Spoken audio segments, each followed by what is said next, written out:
você precisa anotar muita coisa. Amanhã, principalmente, a ministração de amanhã e a de ontem também foi muito importante, porque traz algumas cronologias e uns princípios muito importantes. Precisam ser anotados, irmãos.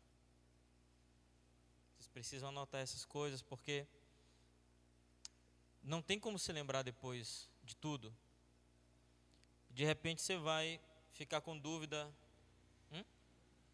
Não.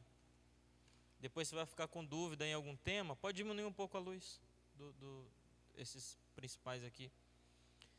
E você vai começar a falar coisa que não tem nada a ver, que você assistiu no filme do Rambo, que você viu lá no desenho dos Thundercats, né? Aí começa a misturar as coisas e não tem nada a ver uma coisa com a outra. Ouviu numa música que tinha uma heresia, aí pegou aquele trecho da música, a música é poderosa nesse sentido, né? Aí você fica repetindo aquela coisa lá que tinha uma heresia, e ensino bíblico que é bom, nada. Pegou aí, deu tempo, né? Vamos abrir lá em Atos, no capítulo 11.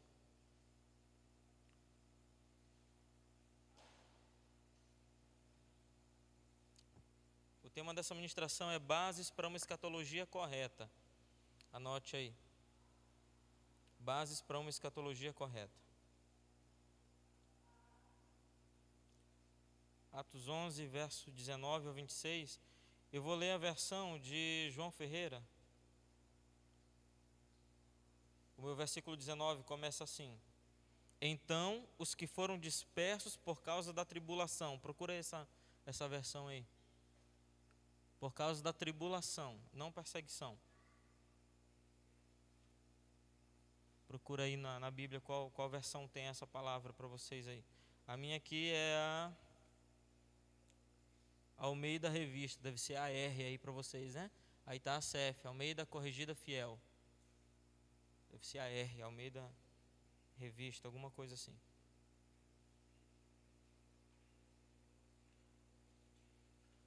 Eu acredito que a maioria de vocês está a tribulação também, né? Quem tem tribulação aí? Então, os que foram dispersos por causa da tribulação, ok? Vamos ler cada um a sua versão, até o verso 26. Os que foram dispersos por causa da tribulação que sobreveio a Estevão, se espalharam até a Fenícia, Chipre e Antioquia, não anunciando a ninguém a palavra, senão somente aos judeus. Alguns deles, porém, que eram de Chipre e de Cirene, e que foram até Antioquia, falavam também aos gregos, anunciando-lhes o evangelho de Jesus Cristo. A mão do Senhor estava com eles, e muitos, crendo, se converteram ao Senhor. A notícia a respeito deles chegou aos ouvidos da igreja que estava em Jerusalém, e enviaram Barnabé até Antioquia. Tendo ele chegado e vendo a graça de Deus, alegrou-se e exortava a todos a que com firmeza de coração permanecessem no Senhor, porque era homem bom, cheio do Espírito Santo e de fé, e muita gente se uniu ao Senhor. E partiu Barnabé para Tarso à procura de Saulo. Tendo-o encontrado, levou-o para Antioquia, e por todo um ano se reuniram naquela igreja e ensinaram a numerosa multidão. Em Antioquia foram os discípulos pela primeira vez chamados de cristãos. Amém? Você está diante de um texto muito importante para a história da igreja. É um texto que fala do surgimento do nome cristão. Amém? Como diz o texto, pela primeira vez eles foram chamados de cristãos, ok? E hoje esse nome tem muita força em muitas áreas da nossa sociedade, mas esse nome começou a ser usado exatamente nesse período, quando Estevão havia sido assassinado, e aqueles irmãos começaram a fugir, e eles foram se instalando em outras cidades e abrindo congregações, consequentemente abrindo congregações, né? Nós vamos começar as reuniões no museu às quartas-feiras, por causa do irmão José, que finalmente se converteu. Aleluia, a gente orava muito por ele, por isso. E a gente precisava de uma base de pessoas de Deus ali no centro, né? E temos algumas pessoas daquele círculo, daquela região. converteram. E você observou no texto que um princípio que a gente pode extrair dessa leitura, está no versículo 24, porque era homem bom, cheio do Espírito Santo e de fé, e muita gente se uniu ao Senhor. Então não basta ser crente, precisa ser um homem bom, ou uma mulher boa, cheio do Espírito Santo e de fé. Ok? Não basta ser crente, não basta ser crente. Tem até a música, né? Isso que eu falei 2 vezes. Tem que ser bom, cheio do Espírito Santo e de fé. E aí depois algumas coisas são acrescentadas, algumas coisas vêm. E a gente observa isso no versículo 26, que por 1 ano eles se reuniram naquela igreja e ensinaram numerosa multidão. Começaram a estudar naquela igreja. E a pergunta que a gente precisa se fazer, porque hoje é muito simples para a gente, né? Saber, eles estudaram as escrituras ali e, enfim, estudaram as escrituras. A gente pode ser bastante simplista com relação a isso, mas a pergunta é, como assim estudaram as escrituras e quais escrituras eles estudaram? Porque eles não tinham o Novo Testamento. Nós temos o Novo Testamento. Eles não tinham o Novo Testamento, eles só tinham o Primeiro Testamento. Só o Antigo Testamento. A lei, os profetas, os livros históricos, poéticos, eles só tinham esses livros. E não tinham sequer as cartas paulinas, as cartas apostólicas, as epístolas, que não são as mulheres dos apóstolos, amém? Essa piada besta, né? Que epístola é uma carta, né? Mais curta do que um livro. Então eles não tinham essas ferramentas que nós temos hoje. Hoje eu trouxe um dicionário soberbo aqui, ó. Olha a grossura do bicho. Pergunta se eu já li. Não, só o que eu quero, né? Procure ler. É a Concordância de Strong. Esse nome exaustivo que está escrito aqui, essa versão em espanhol, o nome exaustivo não é de graça não, é porque o bicho é exaustivo mesmo. Ele vai... Mas tem dicionário melhor do que ele ainda, tem um Vine, que eles recomendam também, que é mais exaustivo ainda. Eles não tinham essas ferramentas e nós temos. Hoje você pega uma das Bíblias aí, não vou fazer propaganda, mas você clica em cima da palavra e aparece o original grego, hebraico, aramaico. A olive tree, né, a árvore, a oliveira, tem essa Bíblia, esse aplicativo. Você instala lá a Bíblia em português, você clica na palavra, aparece o original grego e hebraico, é fácil. Os irmãos não tinham isso. Aqui eles recorriam, como eles estudavam, como eles faziam. Eles estudavam, e esse é o primeiro ponto que eu quero falar com vocês, um método chamado de método literal, anote isso aí. Método literal de interpretação das Escrituras. Porque, irmãos, se a gente pega a palavra de Deus, na verdade a Bíblia ela é a fonte de todas as heresias que existem, né? De seitas. Foram caras que pegaram ali um versículo bíblico, alegorizaram aquilo, né?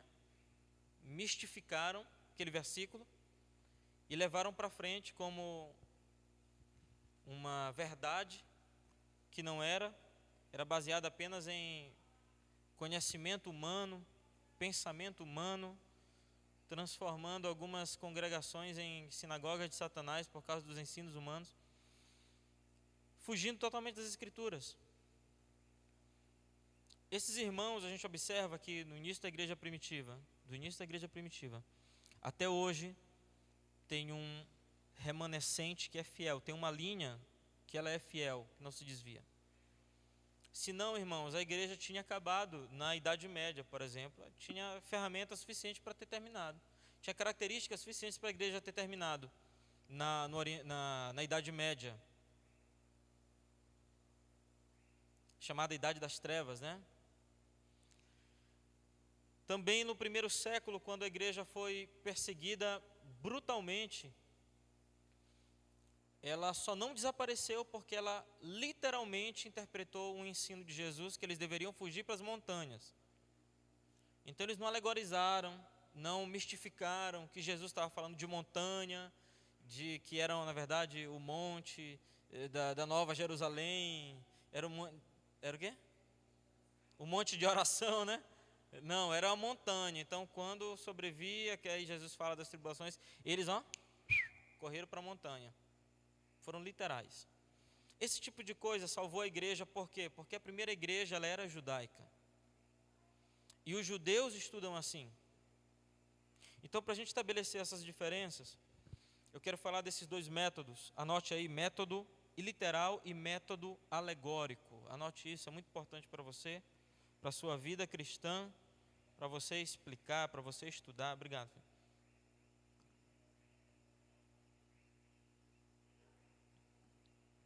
Para você não cair em erro de doutrina, o método literal também é chamado de histórico-gramatical, histórico-gramatical. E o alegórico é chamado também de místico. Vamos começar falando do método alegórico. Eu ouvi até o pastor José comentando alguma coisa sobre isso na semana passada. Ele tem falado muito sobre arrebatamento, sobre a segunda volta de Jesus, segunda vinda de Cristo. E inevitavelmente a gente precisa falar sobre esse tema, porque isso faz com que os cristãos incorram em erros de interpretação. Compreender de maneira alegórica ou mística um texto bíblico, irmão, vai te fazer cair num erro profundo. Vamos para o método alegórico primeiro. Sabe onde nasce o método alegórico? Nasce em Alexandria, no Egito. Você sabe a história de Alexandria? Um pouquinho, né? O próprio nome já deve te falar alguma coisa. Alexandria vem do nome Alexandre o Grande. Alexandre, alguns anos antes do período neotestamentário, ele estava dominando muitos territórios na Ásia e na África. E um desses territórios foi esse lugar no Egito, né, no litoral, que tomou o seu nome, Alexandria. E naquela cidade, a cidade que sediou a maior biblioteca da época, eles fizeram várias coisas que faziam parte, do método de colonização grega, que era através da cultura ou dos estudos da cultura mental, da inteligência, o intelecto. Então eles se aprofundavam nesses temas, nesses assuntos, e eles impressionavam. Irmão, se você assistir alguns minutos de um vídeo de algum sociólogo não, que o Pondé, filósofo, você vai se impressionar. Olavo de Carvalho, você assiste, você se impressiona com as palavras, com o conhecimento, os caras estudando gregos, helenistas, né? É outra palavra para gregos. É tanta sabedoria humana que ela te ilude, te convence, e você vai ficando impressionado, vai ficando seduzido. Essa é a palavra que eu quero usar. Ela te seduz. Essa sabedoria humana te seduz, e você vai querer estudar como que os caras falam aquelas palavras, como que é que eles estudam aquilo, como eles citam aquelas coisas, tal. Esse tipo de sedução, ela é humana, né? E era um método que os gregos usavam para colonizar. Eles usaram isso, por exemplo, quando a gente fala do Hanukkah. Vocês lembram? Recente, agora em dezembro, nós estávamos falando sobre Hanukkah no dia da festa aqui na igreja. E nós falamos a respeito disso, desse método grego, né? Então eles inseriam várias coisas ali que eram símbolos da Grécia, né? Tinha um estádio, tinha biblioteca, tinha todo tipo de esportes eram ensinados, tal. A própria cultura, a maneira de falar, a maneira de pensar, a língua, a tradução dos livros principais daquelas culturas. Então isso fazia parte de um pacote de colonização diferente do romano, que era na espada, né? Que era completamente diferente os dois métodos de colonização. Então, o método de interpretação alegórico ou místico, ele nasce nessa época em Alexandria. A principal característica desse método era a sua influência grega, a influência filosófica grega. Então, nada precisa ser aquilo de verdade. Pode ser apenas um tipo, diga tipo, uma figura de alguma coisa. Então, por isso que eu comecei falando, quando Jesus disse, subam para as montanhas, de repente a interpretação alegórica desse texto pode dizer, suba para as montanhas de oração. Não tem nada a ver, Jesus não fala isso. Jesus fala que eles deveriam subir para os montes, diz que deveriam orar para que não fosse dia de chuva, ai das mulheres grávidas. E ele disse que deveriam subir para a montanha. Então, de fato aconteceu, e eles fugiram naquele tempo. E essa é uma instrução perpétua para a igreja. Tem uma igreja que até faz estuda acampamento, né? Essa coisa toda, vão para montanhas e não sei o que e tal, e ficam ali esperando uma perseguição, uma tribulação chegar. Na verdade, esse método ele vai supervalorizar figuras e tipos. Por exemplo, essa televisão ela não é apenas uma televisão, ela pode ser chamada de um tipo de visão, por exemplo. Não é apenas uma televisão, é um tipo de visão, e assim vai. Os principais problemas desse tipo de método de interpretação bíblica é que ele despreza e manipula o sentido real das Escrituras, o sentido literal das Escrituras. Eu vou ler para vocês daqui a pouco aqui nessa Strong. Tem 44 características literais escritas aqui, indicações literais de cumprimentos da profecia de que Jesus viria, de que Jesus nasceria em Israel, de uma virgem, 44 profecias cumpridas. Eu vou já ler para vocês como é literal e como é importante a gente considerar a interpretação literal das Escrituras. Esse método, ele dá um superpoder para o intérprete das Escrituras.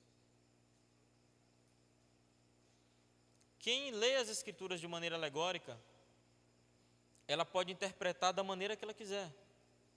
E transformar, esticar o texto, engordar o texto, colocar um fermentozinho, sabe, massa de bolo. O cara faz o que quer com o texto bíblico. Puxa para lá, puxa para cá, coloca um fermento e tal. E no final ele tenta explicar aquele negócio lá. E o pior é que, como a fonte da autoridade não são mais as escrituras, é a própria mente de quem interpreta, isso torna esse tipo de pensamento impossível de ser contestado. Porque está dentro da cabeça de um indivíduo.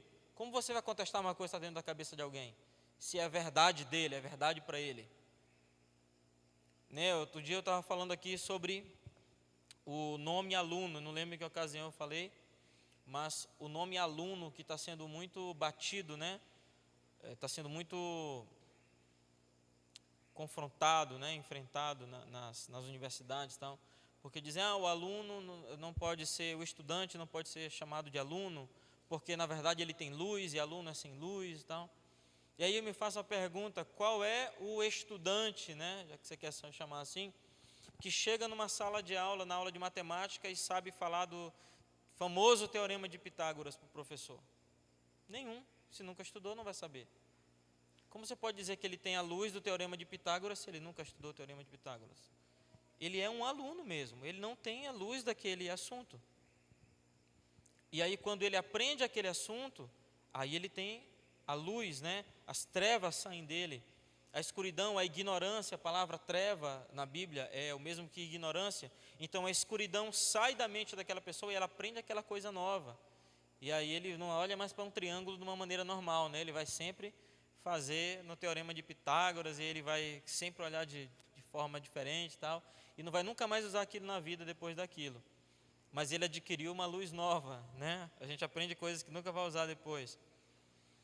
Então essa pessoa, como ela se torna a fonte da autoridade daquela interpretação, ela passa a ter uma interpretação completamente tendenciosa.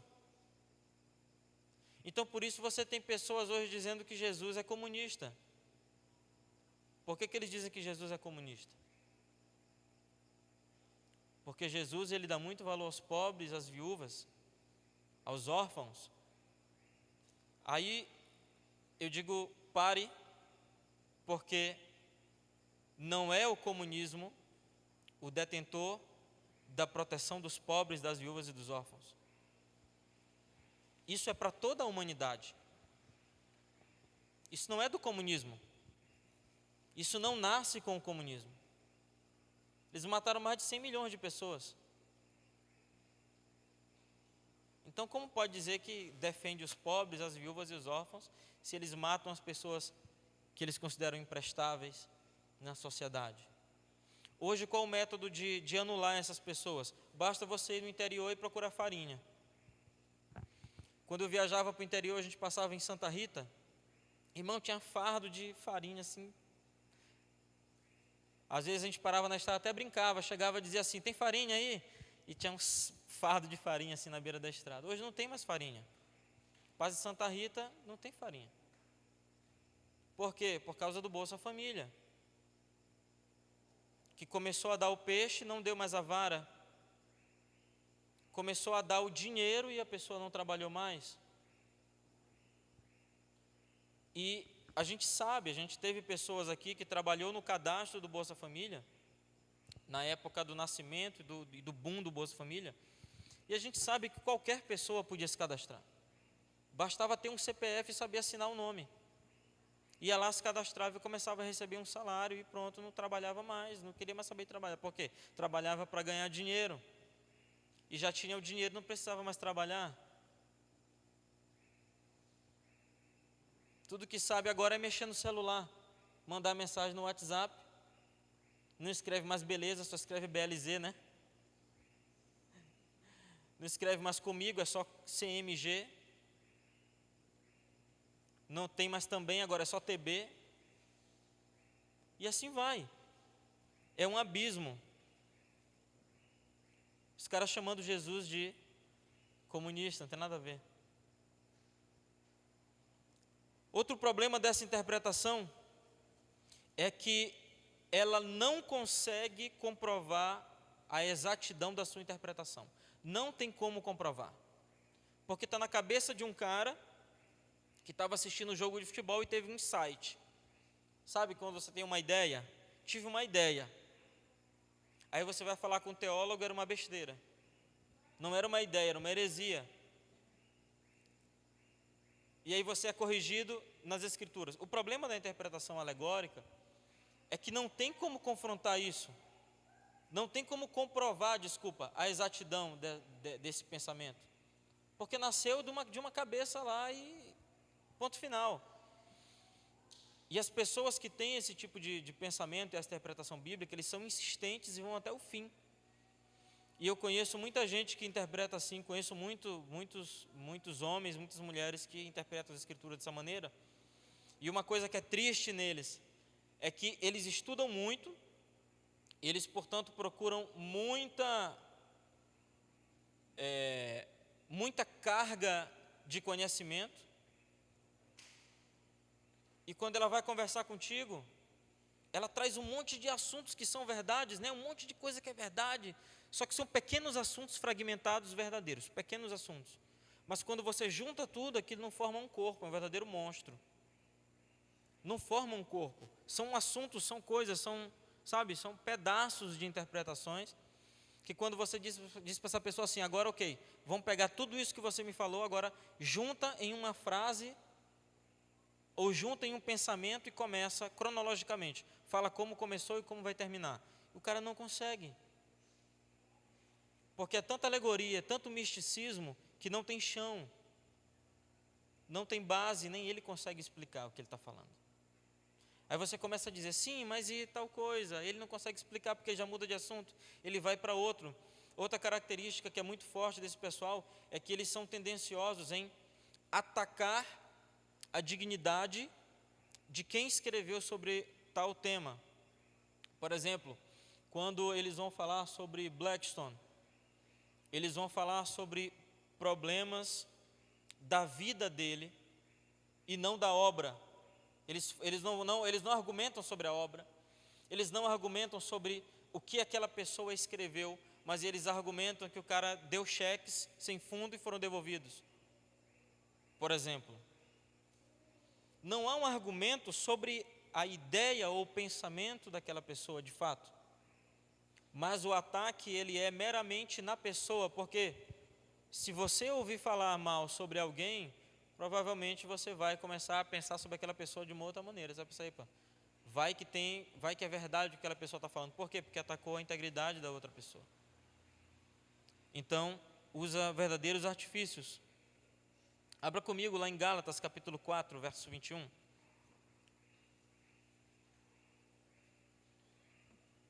É um texto que o pessoal da interpretação alegórica usa muito.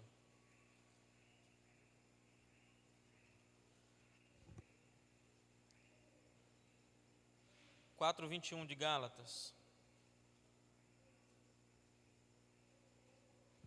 Eu vou começar a ler aqui. Pois está escrito que Abraão teve 2 filhos, um de uma serva e outro da livre. O filho da escrava nasceu do método natural, mas o filho da livre nasceu mediante promessa. Isto é usado aqui como uma ilustração. Essas mulheres representam 2 alianças.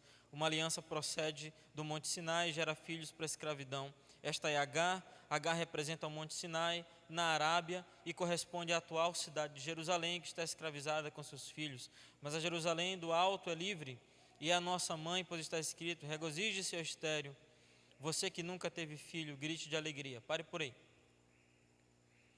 Quem usa um método alegórico geralmente cita esse versículo para dizer que o método alegórico é válido para a interpretação das Escrituras.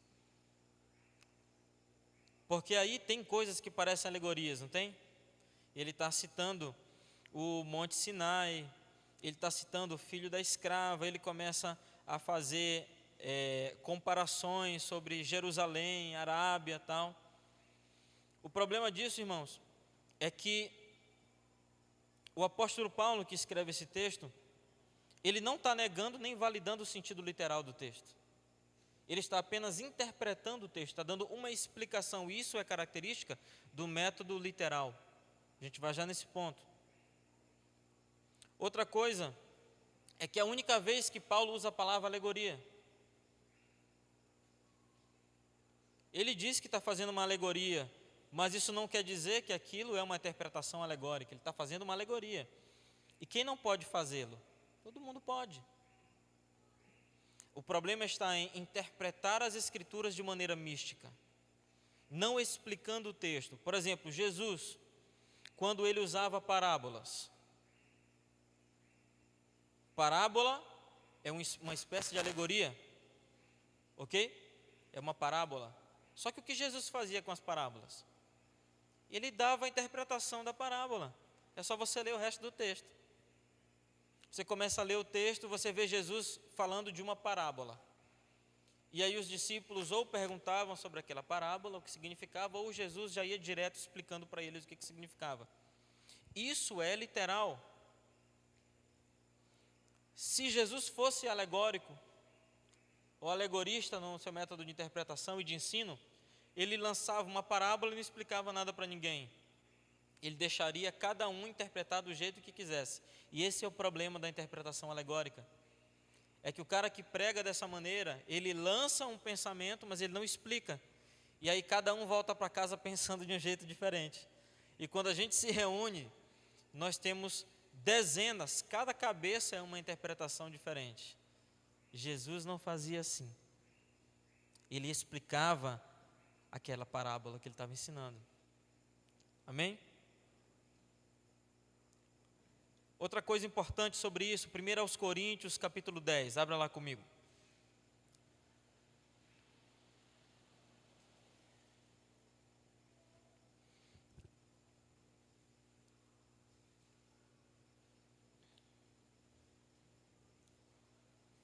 Nós vamos encontrar aqui algo que nós chamamos de tipo.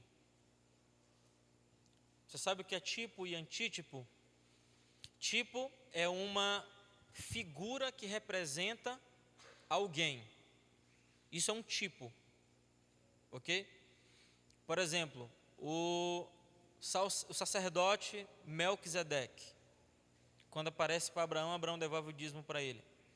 Ele é um tipo de Jesus, ele é um tipo Jesus, e Jesus é o antítipo de Melquisedeque. Então você já entendeu, né? Tipo é uma figura que representa alguém, e o antítipo é aquela pessoa que é representada pela figura. Então, em 1 Coríntios 10, diz assim: porque não quero, irmãos, que vocês ignorem o fato de que todos os nossos antepassados estiveram sob a nuvem e todos passaram pelo mar. Em Moisés, todos eles foram batizados na nuvem e no mar. Todos comeram do mesmo alimento espiritual, beberam da mesma bebida espiritual, pois bebiam da rocha espiritual que os acompanhava. E essa rocha era Cristo.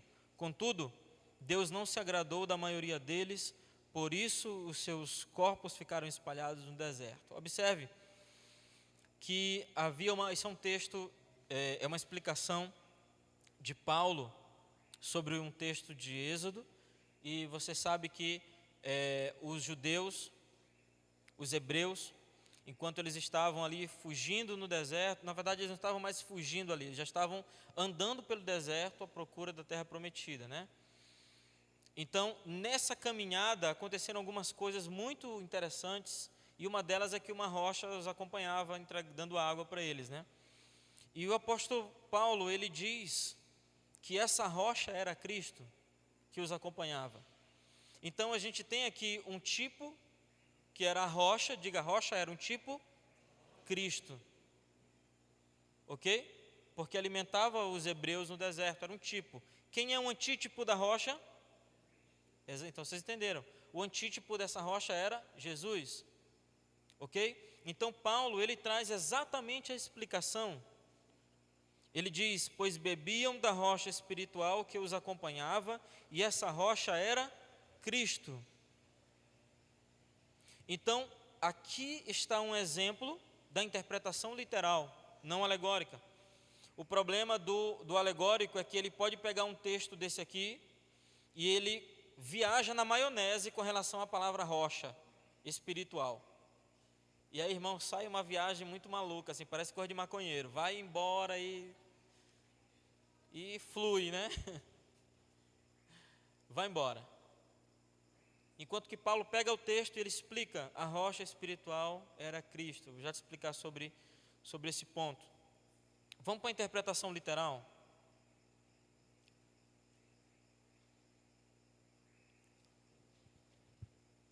Nós já lemos o texto de Atos capítulo 11, ok? Nós vimos que o cristianismo, ele inevitavelmente, ou vamos mudar essa palavra, ele de propósito, ele começa fundado em Cristo no judaísmo, porque os judeus adoram ao Deus verdadeiro, o Deus de Israel, de Abraão, de Isaac e de Jacó, porque a interpretação das Escrituras era a interpretação correta.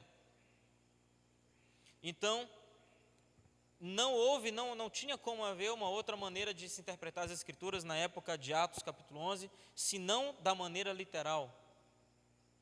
Qualquer tipo de interpretação diferente, ela foi rechaçada pelos apóstolos imediatamente. Os caras eram chamados de falsos profetas, anticristos, e os apóstolos não economizavam palavra nem chibata, era na lapada, porque a igreja, irmãos, não podia se desviar no início, não podia se desviar no começo, no núcleo, senão tinha ido para um caminho completamente diferente do que nós estamos hoje. A igreja é o que é hoje por causa da interpretação literal das Escrituras. A igreja ainda existe até hoje por causa disso, irmãos.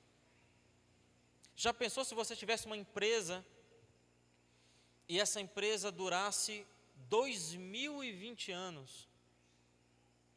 Uma empresa que existe por 2020 anos. Não existe nenhuma empresa assim. Alguém que escreveu um livro que tem essa idade, né, que é estudado, que é conservado. Não existe nada além da Bíblia assim. um livro reimpresso. Quem tem uma Bíblia como essa aqui, como a minha? Acho que só o Carlos, né? Está aqui não, Carlos? Quem mais tem uma Bíblia como essa aqui, igual a minha? Só nós dois. Olha como ela é reimpressa, como ela é valorizada. Se aqui tiverem 70 pessoas, tem talvez 20 capas diferentes de Bíblia. Olha a importância dela, desse livro. A igreja, hoje, nós tentamos viver como a igreja primitiva, nós tentamos interpretar as Escrituras como a igreja primitiva, e isso faz com que esses tipos de igrejas, elas permaneçam, prevaleçam. Igrejas cheias de coisas não bíblicas, sabe, hoje a gente passa na rua, irmãos, a gente não sabe se aquele ponto comercial é uma igreja, é uma academia ou é um salão masculino, porque é tudo preto a fachada. Aí você passa, ou é um crossfit, ou é uma academia, ou é um salão, uma barbearia, ou é uma igreja. Se tu for um cristão que faz academia e que gosta de ir no barbeiro, pode entrar que dá para ti. Tu vai acertar em um desses. Ou uma hamburgueria, né? Pode ser uma hamburgueria também, né? Tu malha, gosta de hambúrguer, gosta de fazer a barba e é crente, né? Entra num prédio preto que tu vai acertar. Irmãos, o negócio está desse jeito. Só que essas igrejas daqui a pouco elas vão descobrir que a moda é pintar de verde. E elas vão mudando até quando elas desaparecem. Por que desaparecem? Porque não tem fundamento de verdade.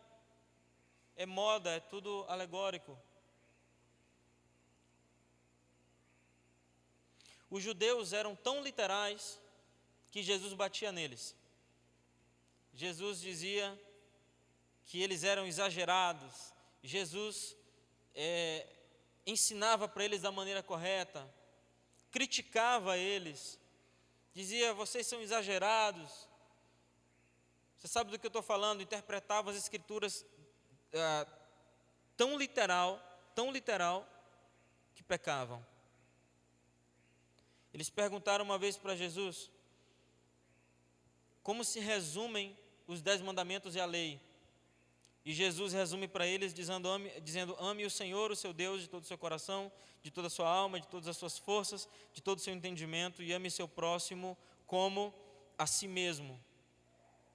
Olha o que Jesus faz com eles. Jesus pega toda aquela literalidade e condensa elas em apenas 2 mandamentos, que resumem tudo o resto, toda a lei e os 10 mandamentos. Olha como Jesus sabia ser literal e não ser exagerado. Ele não menciona mais do que 2, ele só diz que se resumem em 2.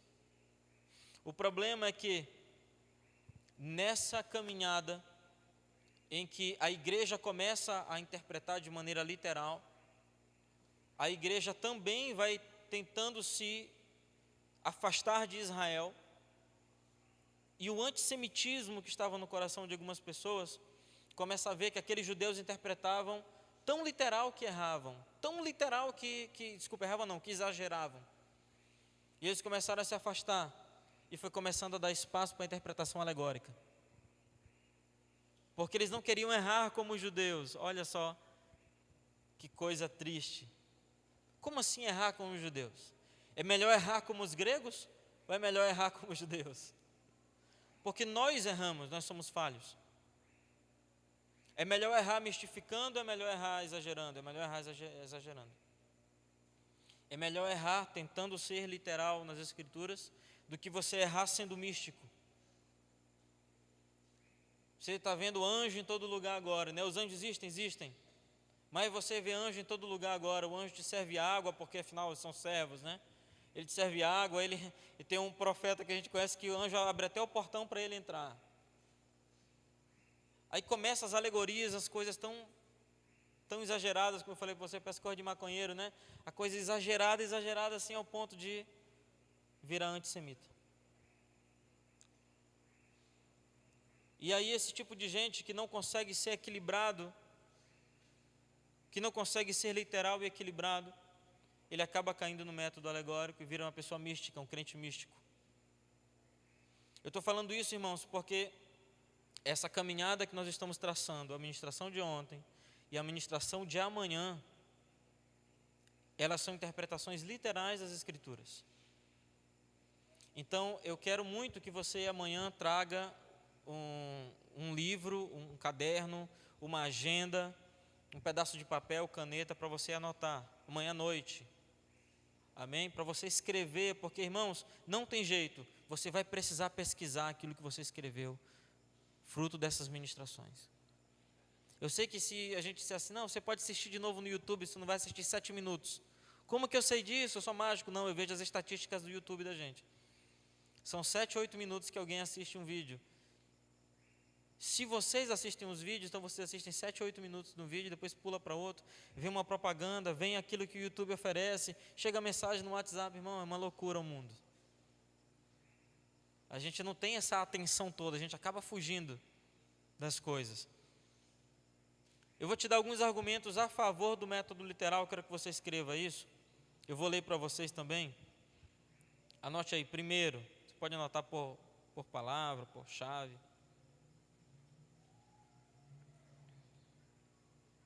Primeiro argumento, Deus inspirou os homens a escreverem a Sagrada Escritura através do processo de inspiração,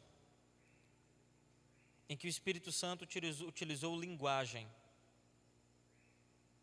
Anotou isso? O Espírito Santo utilizou linguagem no método de inspiração das Escrituras. Qual que é essa linguagem? Uma linguagem gramatical lógica, onde um homem foi inspirado pelo Espírito Santo para escrever as Escrituras, e ele escreveu no seu idioma, obedecendo as suas regras gramaticais, levando em consideração o seu ambiente social, a sua inteligência, tudo que ele tinha aprendido. Então ele vai colocar no papel e ele é inspirado escrevendo. Não houve nenhum homem que escreveu nenhum livro da Bíblia em transe, tipo assim, com o olho virado assim, escrevendo assim, tipo, né? Não vou citar porque senão o pessoal me pega. Tipo aquele cara, né, fazendo, né, recebendo lá a inspiração, escrevendo assim. Não, irmão, não foi assim não. Inspiração divina é completamente diferente. Usa tudo isso que eu falei para vocês. E não é apenas o som, é toda essa regra que eu falei, regras gramaticais, sociais, a vida da pessoa, como foi o convívio com seus pais, tudo isso é impresso naquilo que o cara escreveu nas Escrituras. Então, quando a gente vai estudar um texto bíblico, a gente faz a exegese do texto, a gente estuda tudo isso. A gente não pode estudar só um versículo, a gente precisa ler o capítulo todo para entender o que está acontecendo, às vezes até mais de um capítulo. E depois que você lê, você estuda a história daquele escritor. Depois que você lê a história do escritor, você tem que analisar o contexto em que aquilo foi escrito, qual foi o ambiente em que aquilo foi escrito. Então, você está falando besteira aí. Quem vai pregar as Escrituras precisa entrar, deixa eu usar uma hipérbole, precisa entrar dentro do texto, para poder não sair falando mentira, para não sair errando, falando heresia, viajando na maionese. Ok? Então, ele usa o quê? As Escrituras, elas usam inspiração divina, mas elas usam a linguagem do escritor. Bom, se usa a linguagem do escritor, precisa ser interpretado com linguagem. Então você precisa usar a gramática para interpretar as Escrituras. Você não pode pegar as Escrituras e fazer qualquer coisa dela, inventar uma interpretação, dizer que você teve um sonho e o Espírito Santo te revelou que aquilo não tem nada a ver com o que vem sido pregado há 200 anos. Porque tem gente falando isso, né? Não, olha, todo mundo que interpretou as Escrituras do nascimento de Jesus até hoje estava errado. Eu tive um sonho e Jesus me disse que isso aqui é que é a interpretação. Irmãos, pelo amor de Deus, você está ignorando. É tipo como a gente ouviu outro dia uma leitura da Bíblia que tem ali. O ignorante, ele tem capacidade de discutir com o corpo docente de uma universidade. Como pode uma pessoa discutir com o corpo docente de uma universidade? Não tem como, irmão, é tanta sabedoria junto, é tanta coisa. Você vai discutir sobre geografia com um corpo docente dos geógrafos da universidade, não tem como, você vai perder. Entendeu o que eu estou querendo dizer? Com as escrituras você não pode ter uma interpretação nova sobre um assunto que já está decidido, definido, que foi estudado por inúmeros homens de vários países diferentes, de linguagens diferentes, tal. Se tem um pensamento ou dois sobre aquilo, você não pode inventar uma coisa nova, né? Se você já fez monografia, você sabe que você não pode escrever uma coisa nova, porque você vai incorrer no erro de inventar uma besteira. Você precisa citar fontes, você precisa, embora aquilo pareça novo, você precisa ter fontes. E aí a gente é confrontado a escrever uma monografia, né? Como eu vou escrever uma coisa nova se eu citei fontes, se eu pesquisei em alguém? É porque é assim que tem que ser feito, irmãos. Essa é a maneira literal de você escrever uma coisa nova, uma coisa científica ou uma interpretação bíblica. Você precisa fazer assim. Se o Senhor não ignorou a gramática e a linguagem do escritor, por que nós vamos ignorar? Segundo, está cedo, 19h50 ainda. Segundo argumento a favor do método literal, ele não é sujeito à imaginação do intérprete.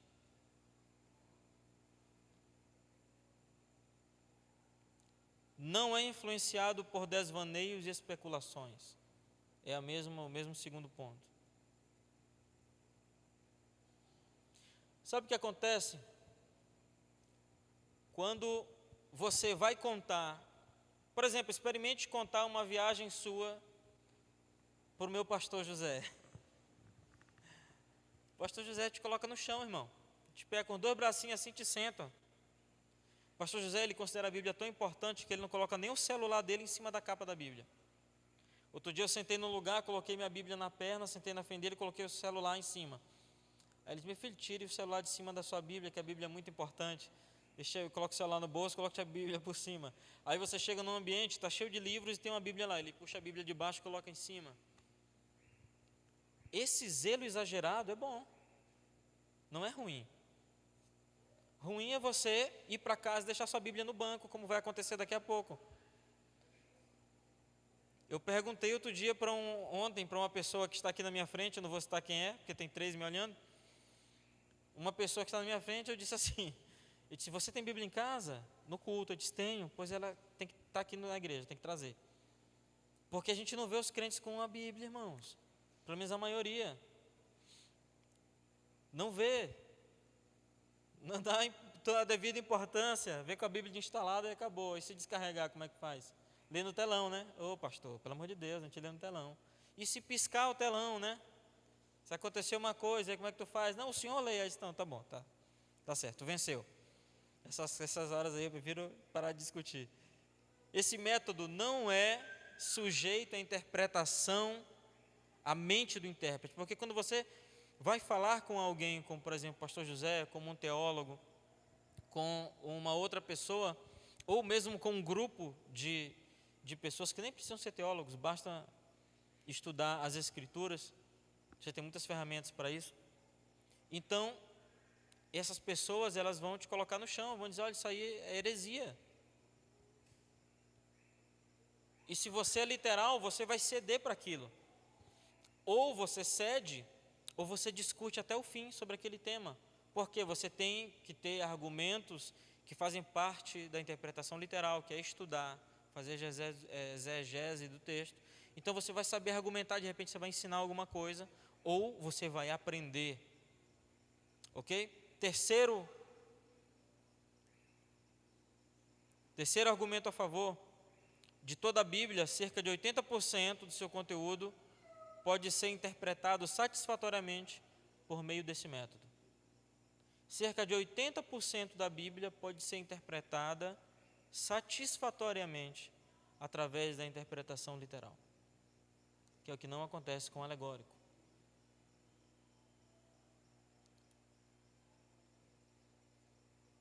Você pega um texto, como eu estou lendo aqui, um texto aleatório, Atos capítulo 10. E havia em Cesareia um varão chamado Cornélio. Aí o cara vai viajar sobre o nome Cesareia. Não tem como viajar sobre esse nome. Você precisa ser literal e saber que, Cesareia, ok. Você vai ver onde ficava. Por que a cidade recebeu esse nome? Isso é ser literal. Você vai interpretar 80% da Bíblia tranquilamente, de maneira correta, se você usar a interpretação literal. Quarto ponto a favor, a interpretação literal não exclui do intérprete a possibilidade de interpretar tipos. Não exclui do intérprete a possibilidade de interpretar tipos. Por que eu estou falando isso? Porque às vezes você pode pegar um tipo no Antigo Testamento e você pode, de repente, receber uma revelação de uma interpretação de um antítipo no Novo Testamento, de alguém que é representado por aquela figura do Antigo Testamento. Você não é proibido disso na interpretação literal, você pode, você não é proibido. Amém? Quinto, perdão. Em todos os idiomas, o sentido literal é comum e o mais utilizado na interpretação cotidiana. Em todos os idiomas, o sentido literal é comum e o mais utilizado nas interpretações ou na comunicação cotidiana. Mas tu não é todo mundo. Essa frase da mãe da gente não serve para isso. Ok? Tu não é todo mundo, não. Tu é todo mundo quando o assunto é interpretação bíblica. Quando o assunto é a composição de um texto, você precisa fazer pelo método correto. Amém? As coisas têm métodos. Sexto, todos os outros tipos de interpretação dependem da base criada pela linguagem gramatical, literal. Todos os outros tipos de interpretação, anote isso, dependem da base criada pela linguagem gramatical, literal. O que quer dizer isso? Por mais que você seja alegórico ou alguma outra coisa, você vai precisar ler o texto na sua língua. Então, se você lê o texto na sua língua, se você obedece a sua gramática para ler, o que te custa interpretar da maneira correta? É só para inventar mesmo, às vezes. É só para ser o diferentão, né? Sétimo, olha só todas as profecias já cumpridas no Antigo Testamento foram cumpridas de forma literal. Anotou? Todas as profecias já cumpridas do Antigo Testamento foram cumpridas de forma literal.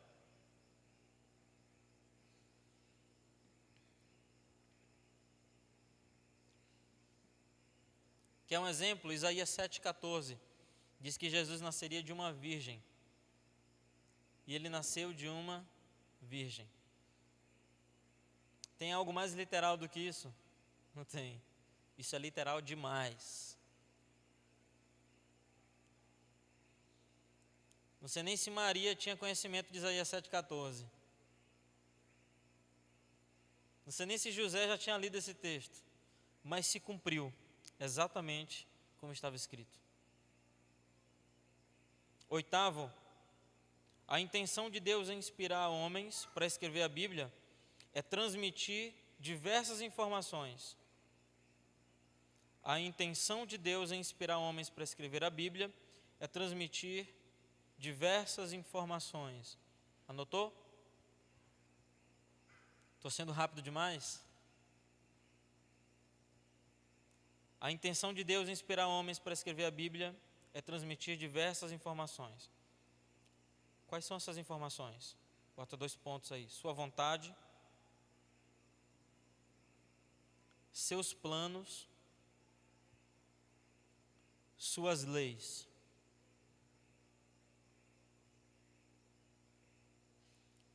Sua vontade, seus planos, suas leis. Irmão, só tem uma maneira de você interpretar a vontade de Deus, os planos e as leis. Só literalmente. Não tem como interpretar alegoricamente. Experimente interpretar alegoricamente o triângulo de dê a preferência no trânsito. Vê o que vai acontecer. Alguém vai te jogar do outro lado da pista.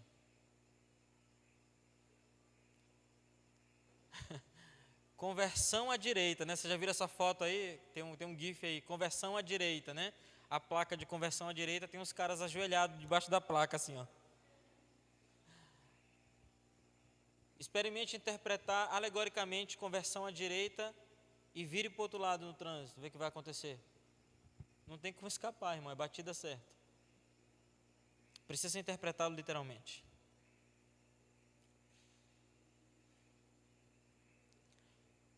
Tem 2 casos que eu quero citar para vocês aqui, em que a interpretação literal não faz sentido. São os outros 20%. Eu não falei que 80% pode ser interpretado satisfatoriamente? 20% eu vou te dizer agora quais são, anote aí. Quando não faz sentido a interpretação literal. Primeiro, no caso de metáforas e ditados. Anote aí, no caso de metáforas e ditados, a interpretação literal não vai te ajudar. Não vai fazer sentido nenhum. Por exemplo, se você encontrar a expressão esse é o Cordeiro de Deus que tira o pecado do mundo, a interpretação literal não vai te ajudar a entender esse texto. Outro texto, toda a carne se perverteu em seus caminhos. Não faz sentido nenhum você ler um texto desse. Literalmente você não consegue interpretar. Como que faz? Nesse caso você precisa recorrer à cultura local, anote aí, você precisa recorrer à cultura e à história para você compreender por que está escrito, por exemplo, essas 2 frases, porque elas estão escritas naquele texto. Porque, irmão, se você estudar a cultura local e a história daquele povo, para quem foi escrito aquele texto, você vai compreender por que aquilo foi citado. O Cordeiro de Deus, por exemplo, você se converteu hoje e você leu, ele é o Cordeiro de Deus que tira o pecado do mundo. Como você vai entender isso? Cordeiro que tira o pecado, cordeiro eu como assado, né? Cordeiro costela é muito boa, você não vai entender. Mas qual que é a cultura? É a cultura judaica. O que os judeus faziam com os cordeiros? Sacrificavam os cordeiros para tirar o pecado do povo. Os sacerdotes sacrificavam para tirar o pecado do povo. E agora faz sentido. Esse é o Cordeiro de Deus que tira o pecado do mundo, Jesus. Então Jesus era o Cordeiro que foi sacrificado para que todos nós fôssemos perdoados. Agora fez sentido. Serve também para toda a carne se perverteu em seus caminhos. Se você se converteu hoje, aí você lê esse texto, e toda a carne se perverteu em seus caminhos. Você vai perguntar, mas como é que é isso? Não faz sentido. Você precisa conhecer a Bíblia, saber que por causa do pecado de Adão, você nasceu com pecado, que a sua vida, que você não é bom, que não há um justo sequer, tudo isso está nas Escrituras. E que você não consegue alcançar Deus sem que seja pelo verdadeiro caminho que é Jesus, pelo único caminho que é Jesus. Aí você compreende, porque tem um contexto cultural e um contexto histórico para que você possa compreender esse tipo de texto, ok? E o segundo caso, os textos proféticos simbólicos. Aí aqui o negócio complica na hora de interpretar. Se é um texto profético simbólico, aí tu precisa recorrer a outras coisas. Como que faz isso? Primeiro você precisa obedecer o princípio básico da exegese. Anote o princípio básico da exegese. A Sagrada Escritura se interpreta por si mesma.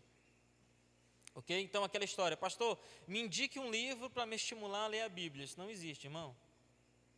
Você precisa ler a Bíblia, que ela vai te inspirar a fazer outras coisas. Não é que você vai ler a Bíblia para... Não existe isso. Procura no Google, você vai ser desestimulado. Então, qual é o princípio básico da exegese bíblica? Leia para mim o que você escreveu. Já vi que não escreveram. O que é? A Sagrada Escritura se interpreta por si mesma. O que significa isso? Que você não pode pegar jamais um texto isolado e interpretá-lo sozinho. Não pode fazer isso. Qual que é a regra? Você leu o texto e você não entendeu. Regra número 1.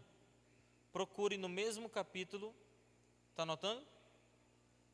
E no mesmo livro, outra passagem que explica aquele texto.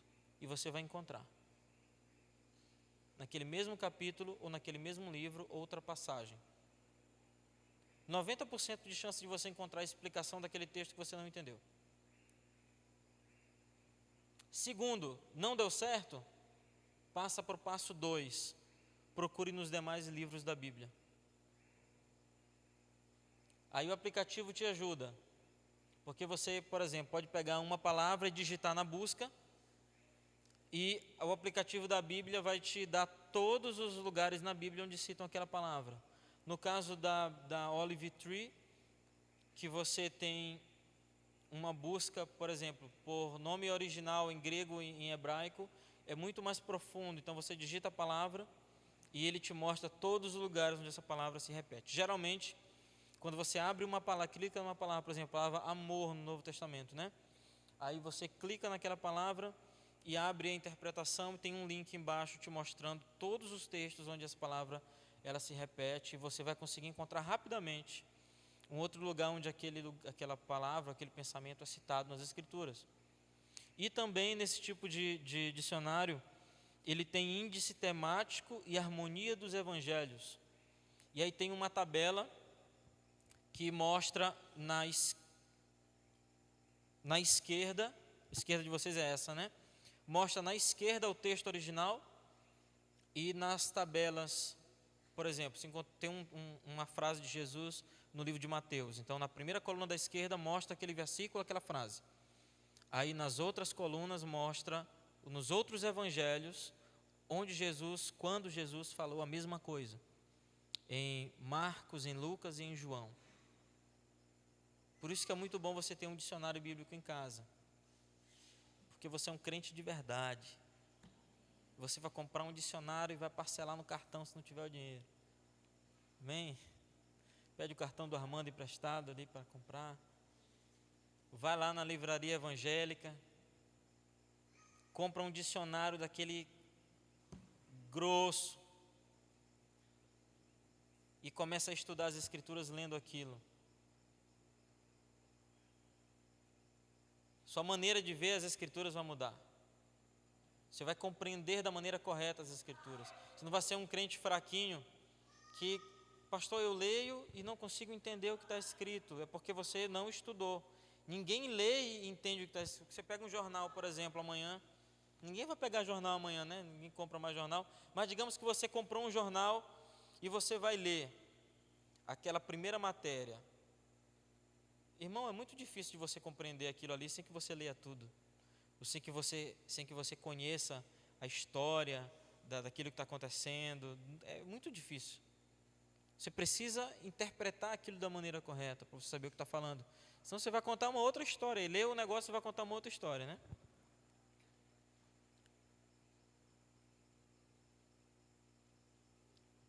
Vou dar um salto aqui.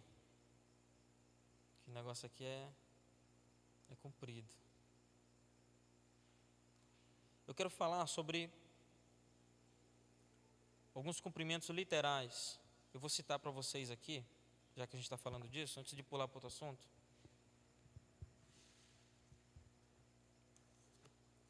Aqui tem 44 profecias acerca do Messias cumpridas em Jesus Cristo. Por exemplo, Gênesis capítulo 3, versículo 15. Abra sua Bíblia lá. Gênesis 3,15.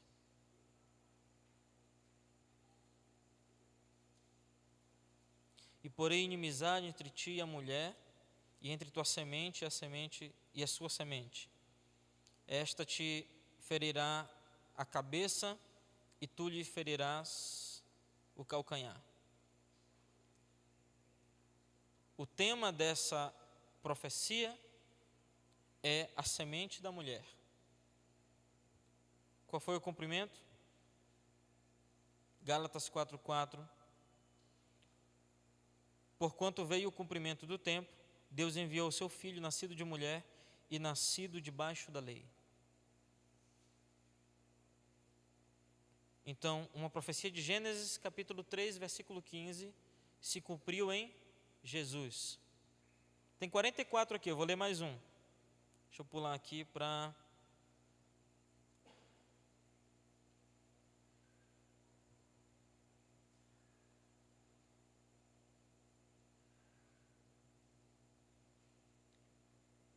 Por exemplo, Gênesis 49:10.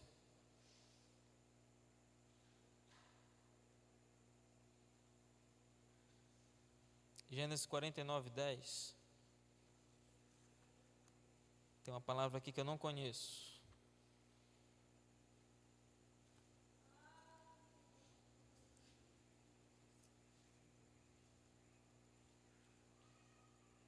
O cetro não se afastará de Judá, nem um legislador dentre seus pés, até que venha Siló, e a ele se congregarão os povos. Versículo 10.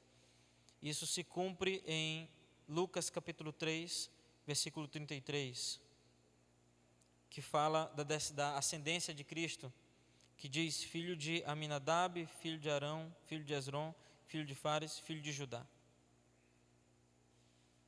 Porque diz que o cetro não se apartaria de Judá, ou seja, o Messias nasceria de Judá, seria descendente. Deixa eu procurar outro aqui.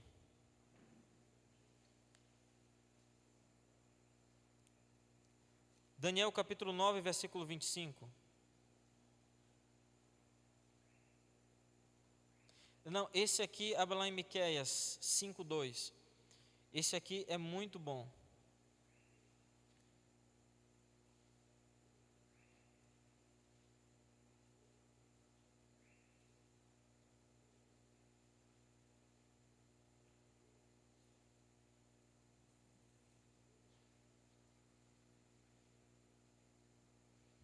Já abriu aí Miqueias?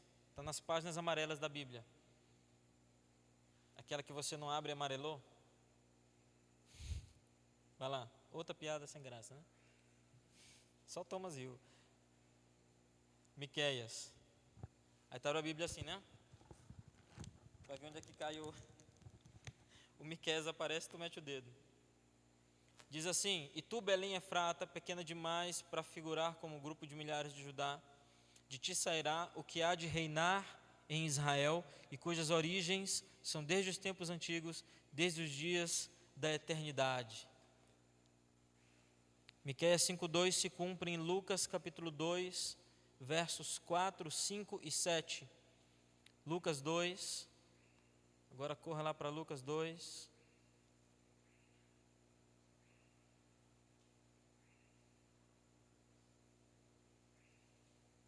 Versículo 4, 5 e 7. José também subiu da Galiléia, da cidade de Nazaré, para a Judéia, a cidade de Davi, chamada Belém. Pronto, cumpriu. Por ser ela da casa da família de Davi, a fim de alistar-se com Maria, sua esposa, que estava grávida. Versículo 7. E ela deu à luz a seu filho primogênito, enfaixando-o e o deixou numa manjedoura, porque não havia lugar para eles na hospedaria. Então, olha o que Deus faz, Ele organiza que haja um censo, e então José e Maria precisam ir até Belém para fazer o censo, e lá Jesus nasce para se cumprir o texto de Miqueias capítulo 5. Tem 44 profecias aqui que se cumpriram. Vocês querem a foto disso? Vocês podem procurar isso no Google, acabam encontrando também. Isso são provas de que a interpretação literal, ela é fundamental e ela é válida para a gente. Amém? Para finalizar, eu quero falar sobre alguns fatos sobre a segunda vinda de Jesus. Nós falamos sobre literalidade, falamos da primeira, eu li para vocês algumas. A gente falou sobre literalidade e alegoria. A gente leu alguns textos aqui sobre a primeira vinda de Jesus, o seu nascimento, textos que se cumpriram, profecias que se cumpriram nele. E agora, sobre a segunda vinda, nós temos, por exemplo, o testemunho do próprio Jesus, anote isso, testemunhos de Jesus a respeito da sua volta. Mateus 16, 27. Escreva aí, a segunda vinda, fatos, o testemunho do próprio Jesus. Mateus 16, 27.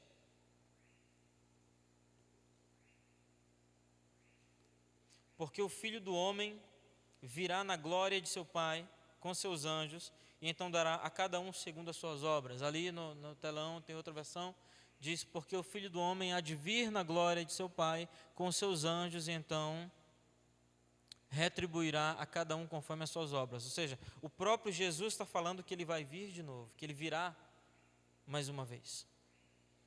Mateus 25, 31 e 32. Mais um testemunho de Jesus mesmo sobre a sua volta.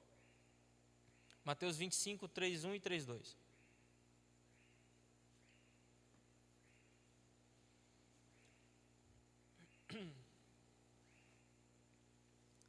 Encontrou aí, amém? Versículo 31. E quando o Filho do Homem vier em sua glória, e todos os santos anjos com ele, então se assentará no trono da sua glória, e todas as nações serão reunidas diante dele, e apartará uns dos outros, como o pastor aparta dos bodes as ovelhas. Ok? Próximo texto, João 14, versículo 2. Esse a gente falou recente, deve ter 3 semanas. João 14, versículo 2.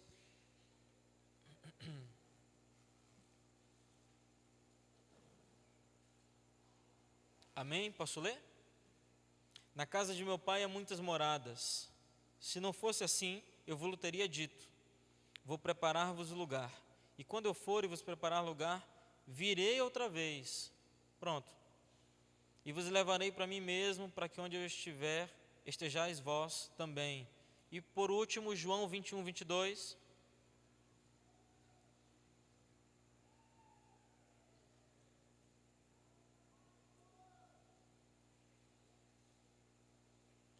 João 21, 22 diz: disse-lhe Jesus: se eu quero que ele fique até que eu venha, que te importa a ti? Segue-me tu. Então está claro, irmãos, que Jesus está falando que ele vai voltar. Então ninguém pode dizer o contrário, que ele não virá, ninguém pode falar. Porque se ele está dizendo que vem, como é que a gente vai dizer que não? Não tem como, né? Agora sim, graças à interpretação literal. Porque se você for, por exemplo, na viagem da interpretação alegórica, deixa eu ver se eu encontro aqui. Não, eu vou procurar depois, senão a gente vai se estender demais. Tem algumas interpretações, pelo menos 5, sobre a volta de Jesus, interpretações alegóricas, que mata a gente de rir. Uma delas, por exemplo, diz que Jesus vem toda vez que nós oramos. Então, esse é o cumprimento, por exemplo, quando ele diz que virá de novo. Irmão, isso aí é uma loucura. Ele é onipresente. Aqui está falando dele vir corporalmente. Ele está falando da sua volta corporal. Ele ser onipresente é outra coisa. Ele está conosco em nossas orações? Sim, assim como ele está agora, nesse momento. Não só quando oramos. Então você não pode dizer que a volta dele se cumpre toda vez que eu oro. Isso não existe. Ou toda vez que a igreja se reúne. Isso não existe. Ele está porque ele é onipresente. Ele está em todos os lugares ao mesmo tempo. Amém? Ele está. Outro testemunho sobre a volta de Jesus são de anjos. Por exemplo, Lucas 24, versículo 4 e 5, anote isso. E a referência que a gente vai ler é Atos capítulo 1, versículo 10. Você anota Lucas 24, 4 e 5 e nós vamos ler Atos 1, 10 e 11. Não vou ler os dois, não. Vamos ler só Atos 1, 10 e 11. E estando com os olhos fitos no céu, enquanto ele subia, quem estava subindo? Jesus. Eis que junto deles se puseram 2 homens vestidos de branco. Então eram os irmãos que estavam vendo Jesus subir. Então vieram 2 homens vestidos de branco, né? Tem gente que já se arrepia quando fala disso, né? 2 varões de branco. E os quais lhes disseram: homens galileus, por que estáis olhando para o céu? Esse Jesus que dentre vós foi recebido em cima no céu, há de vir assim, como para o céu o vistes ir. Ok? Então, os próprios anjos estão... Esse texto que está ali Isso, exatamente. Então, anjos testemunham também sobre a volta de Jesus. Então, está todo mundo sabendo. Parece que tem crente que não está, né? Está todo mundo ligado que Jesus vai voltar, Jesus falou. Então, e tem crente que não está. Complicado. Olha o que os apóstolos de Jesus falam. Filipenses capítulo 3, versículo 20. Agora eu vou pegar aqui testemunho de gente que viveu com ele, tá? Filipenses 3, 20. Esse é o testemunho de Paulo. Mas a nossa cidade está nos céus, de onde também esperamos o Salvador, o Senhor Jesus Cristo, que transformará o nosso corpo abatido, para ser conforme em seu corpo glorioso, segundo o seu eficaz poder, de sujeitar também a si todas as coisas. Então ele diz que nós estamos o esperando, não é ele que está nos esperando, somos nós que estamos esperando. Se nós estamos esperando é porque ele vai se deslocar. Ok? Ele virá para nós, ele voltará. Ele se movimentará primeiro. Ok? Tiago também testemunha. Tiago 5, 7. Tiago é mais simples do que Paulo, né? O que Tiago diz: sede, irmãos, pacientes até a vinda do Senhor. Pronto. Está falando para a gente ser paciente até a vinda de Jesus. Ok?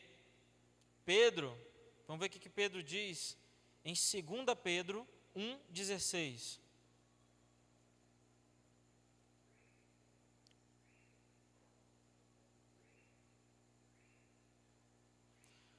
2 Pedro 1,16. Porque não vos demos a conhecer o poder e a vinda de nosso Senhor Jesus Cristo, seguindo fábulas engenhosamente inventadas, está falando de alegoria, mas nós mesmos fomos testemunhas oculares da sua majestade. Ok? Então é literal.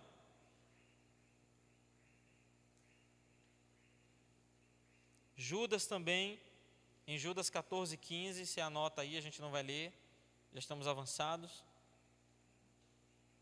Judas 14, 15. João, em Apocalipse, em 1 João 2, 28. 1 João 2, 28, João também testemunha.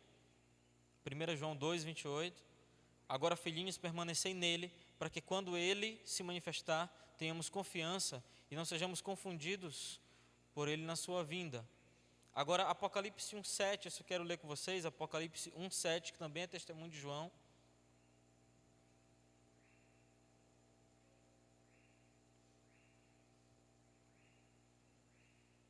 Todo mundo lê lá no telão, porque vocês colocam logo, né? Aí todo mundo nem abre uma Bíblia. A gente vai diminuindo a quantidade de folhas se mexendo, né? No início, né, quando eu falei, ó, celular, não sei o que, telão e tal, e todo mundo... Aí agora está um silêncio assim. Apocalipse, essa galera está muito boa, fez espada desembanhada lá Estão abrindo a Bíblia assim, ó, mete o dedo e já abre certinho, ó. Não, está só olhando para lá. Está me enganando. Eis que vem com as nuvens e todo olho o verá, até os mesmos que o transpassaram, que foi o que a pastora falou para vocês hoje, né? Eis que vem com as nuvens e todo olho o verá, até mesmo os que o transpassaram, e todas as tribos da terra se lamentarão sobre ele. Sim, amém. Apocalipse. Ok?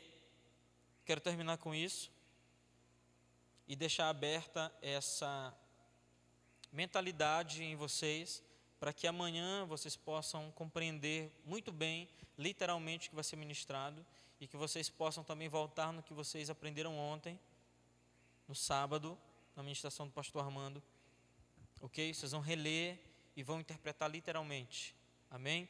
Nós vamos ter mais 2 ministrações, é isso, amor?